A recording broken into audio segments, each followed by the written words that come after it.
আপনারা অবগত আছেন, গতকালকে রাত্রে যে পুজো দেখতে বেরিয়ে সিটি সেন্টারের সামনে যে আক্রমণ সংগঠিত করেছে, সেটা আমরা হতবাক হয়ে যাই যে আজকে সুশাসনের নামে এত ঢাকঢোল ঢক্কানিনাদ চারিদিকে, অথচ তাদের পুলিশের সামনে এবং লোকালয়ের মধ্যে তাদের ভয় ভীতি বলতে কোনো কিছু নেই।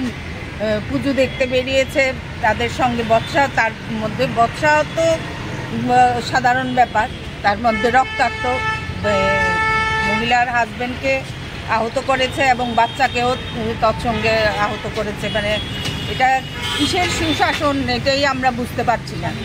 আর আমাদের মাননীয় মুখ্যমন্ত্রী এবং যে সরকারি সমস্ত মন্ত্রীরা পুজো উদ্বোধনে ব্যস্ত, কাপড় বিলিতে ব্যস্ত, কিন্তু তারা এইরকম একটা ঘটনা ঘটে গেছে।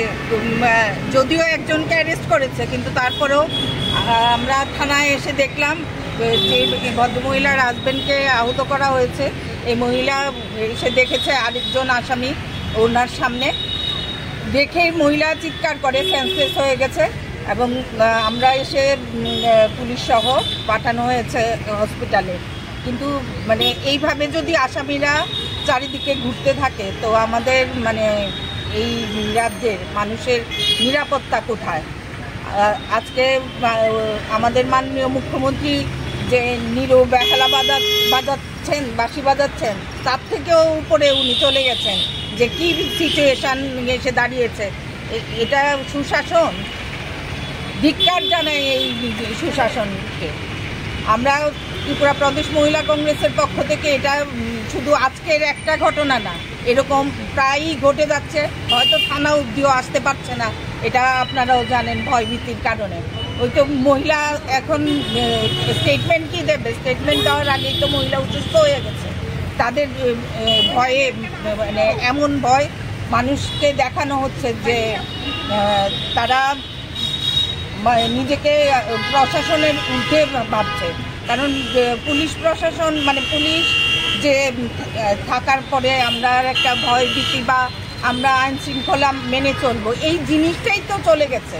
আজকে নিরাপত্তাহীনতায় সমস্ত রাজ্যের মানুষ বসবাস করছে এবং এই অবস্থা বেশি দিন চলতে দেওয়া যায় না। আমরা এটার ধিক্কার জানাই এবং যতক্ষণ না দোষীকে সঠিক শাস্তি প্রদান করা হচ্ছে ততক্ষণ আমরা যত দূর যাওয়া যায় এটা যাবো। পুলিশ প্রশাসন কি বলছে? আমরা তো চেষ্টা করেছি, একজনকে অ্যারেস্ট করেছি, তারা তো তাদের কথা বলবে, তারা কাজ করছে এটা দেখাবে, কিন্তু প্রকৃত দোষী যদি শাস্তি না পায় তো এটার কোনো সহযোগিতা যারা ছিল, এটাই তো বললাম, তাদের তো কোনো মানে ভয়ভীতি চলে গেছে। আমরাই সমস্ত কিছু করতে পারি, আমাদের হাতে ক্ষমতা।